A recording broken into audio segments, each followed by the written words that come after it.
However, this immense and sweeping victory unleashed a deadly virus within Rome, one that ultimately claimed the life of its 500-year-old republic.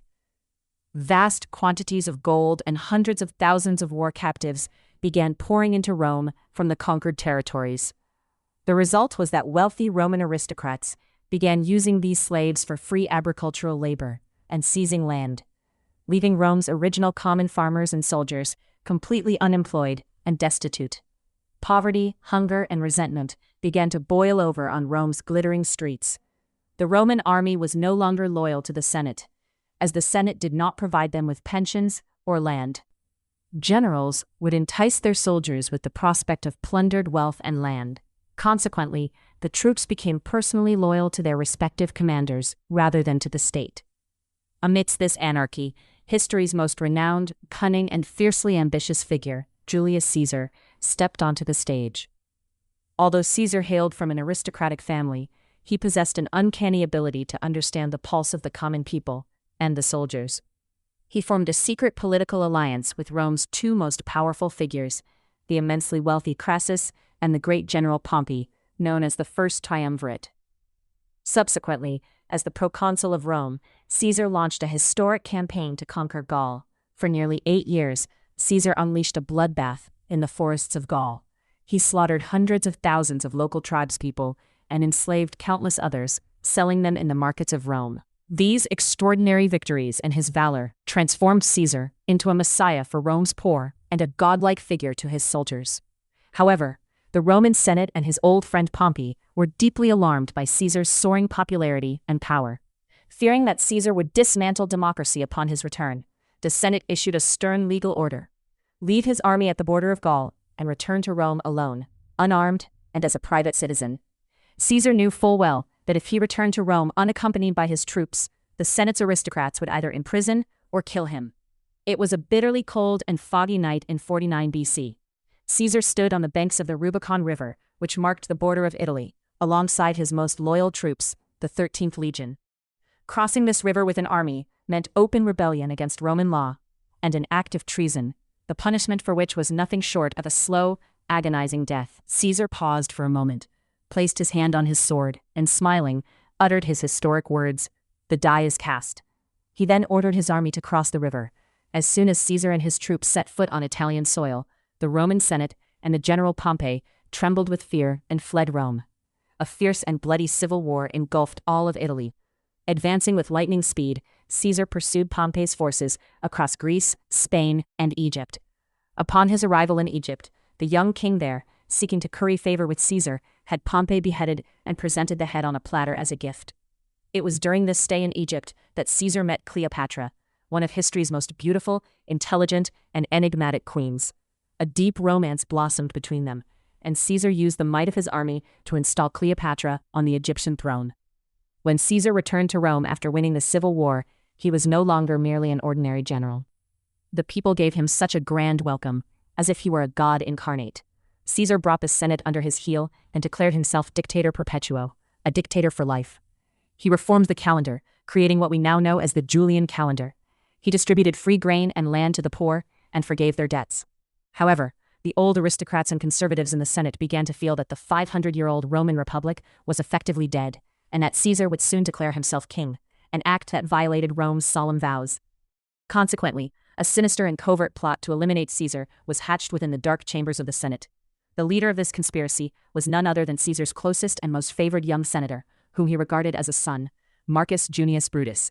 The date was March 15, 44 BC.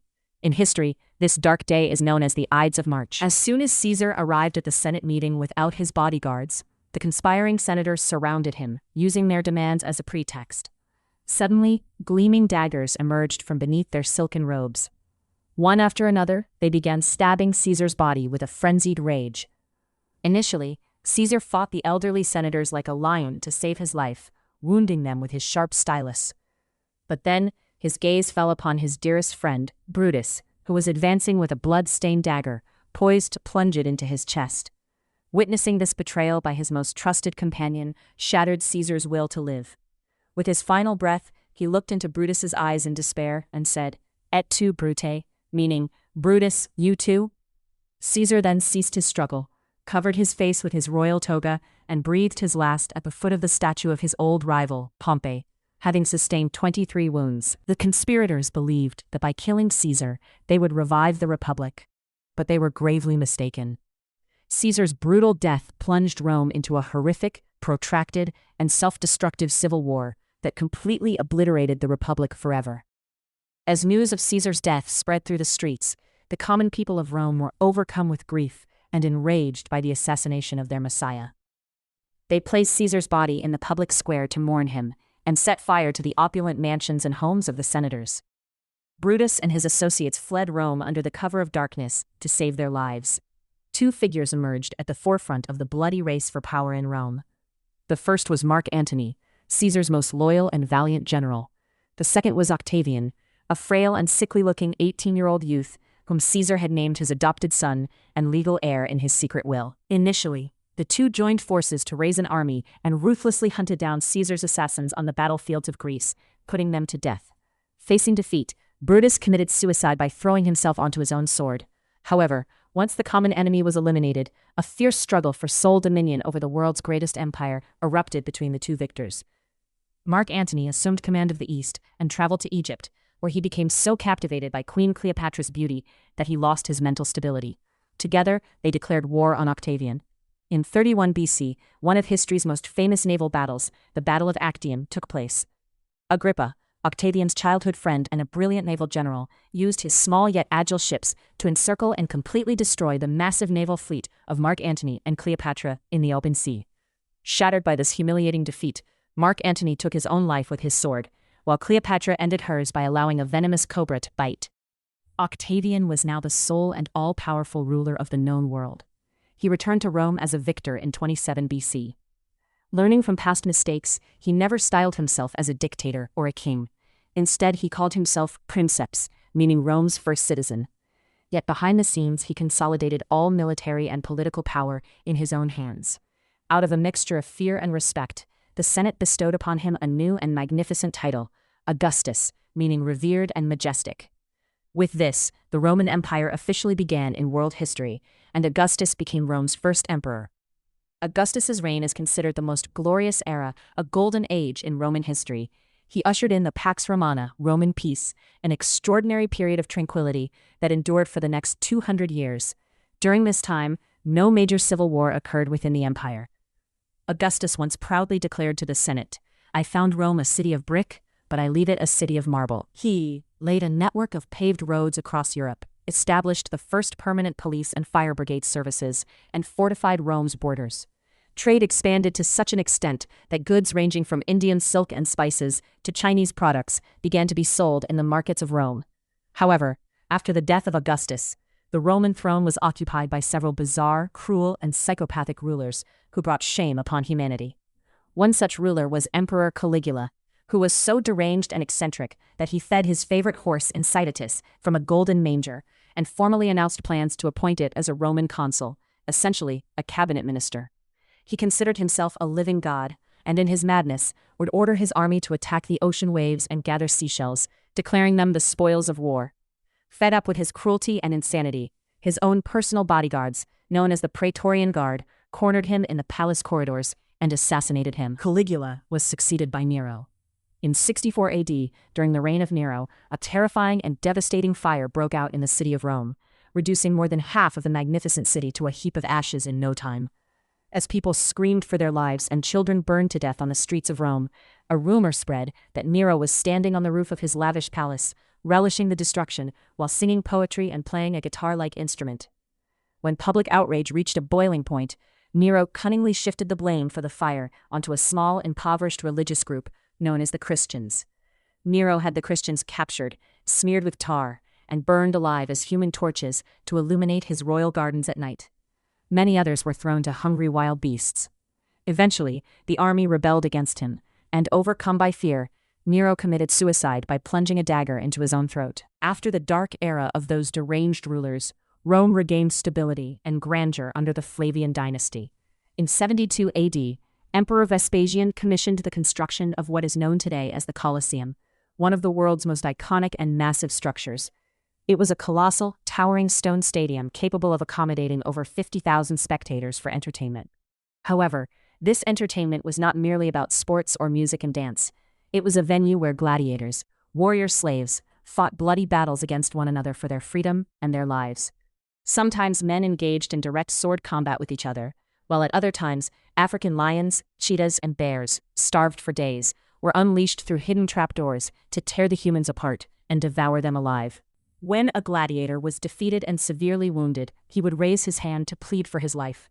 The emperor and the frenzied crowd in the stadium would then signal with a thumbs down, a cruel gesture commanding that he be tormented and put to death. What a strange, cruel, and ironic twist of history. The name of Rome's first king, who had killed his own brother, was Romulus, and the name of its first emperor, who had founded the empire, was Augustus. Yet this last unfortunate child bore both of these illustrious names. Odoacer removed the weeping child from the throne, snatched the golden crown from his head, stripped him of his royal robes, and confined him permanently to a small remote farm. Odoacer gathered the Roman emperor's imperial regalia, sent them to the eastern capital of Constantinople, and declared himself king of Italy. No senator raised an objection. No blood was shed on the streets of Rome. The Western Roman Empire, which had ruled the world for 5 centuries by the might of its sword, quietly faded away like a dying candle. This tragic event marked the end of the ancient era in European history and ushered in the Dark Ages, a 1,000-year period during which knowledge, science, and progress came to a complete standstill. Yet there was more to the story. While Western Rome had fallen, the Eastern Roman Empire, known as the Byzantine Empire, endured for another millennium thanks to its strategic location and massive fortifications.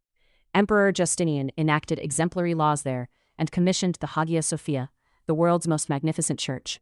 For centuries, the empire withstood the shocks of Arab invasions and religious wars, though it gradually shrank until it was confined to a single city. Finally, in 1453 AD, the 21-year-old Ottoman Sultan Mehmed II shattered the impregnable walls of Constantinople, using some of history's largest cannons.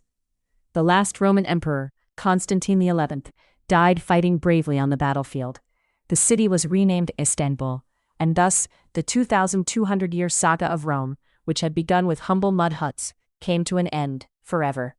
Friends, even though Rome has now become a part of history, our modern democratic parliaments, legal systems, concrete roads, and even the names of the months in our calendar, such as July, named after Julius, and August, named after Augustus, are all legacies of Rome. This epic saga of Rome teaches us that no matter how formidable an invading army may be, a superpower does not fall until greed, treachery, and corruption fester from within. How did you find this thrilling journey through history? Do share your thoughts in the comments section. Please like this video, and to watch more historical documentaries like this, don't forget to subscribe to our channel and hit the bell icon. See you in the next video.